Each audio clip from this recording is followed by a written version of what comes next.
Abantu ababili abavela ohlangothini olulodwa akubizwa ngokuthi izingxoxo. Umzabalazo wethu wawumayelana nokunakekelwa kwezempilo, ukuphepha, imisebenzi, umhlaba, amakhaya, imfundo, izinsiza zabantu kanye nesimo sobuzwe. Kanjalo. Kodwa namuhla abezizwe sebenezinga elifanayo nesakhamuzi, into eyalwelwa izizukulwane ezashona nathi esisaphila. Manje sesincintisana nabo ngezinsiza ezifanayo nabo kufika abavela emhlabeni wonke. Kwenzeka kanjani lokho? Manyala mani lawo. ICODESA ibonakala njengokukhohlisa, umbukiso owaqondiswa ngaphansi kobandlululo, okwakuhleliwe kwase kusekelwa ngama-askari. Yenza lokhu kuzwakale.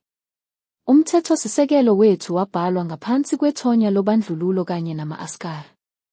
Labo abathi bathatha udumo kwakunguRolf Meyer noCyril Ramaphosa, kanye nabanye abathunywa beCODESA abakhethwa ubandlululo.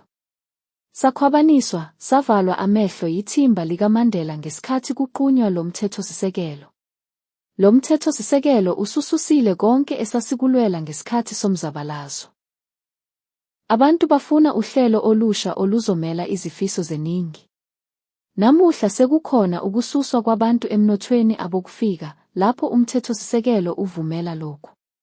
Sesibhekene nenkinga enkulu ngenxa yalo mthethosisekelo. Isikhathi sokukhuluma sesiphelile, sekudingeka izenzo ezizolungisa izwe futhi zibuyisele amandla kubantu. Saphenduka saphenduka nje bo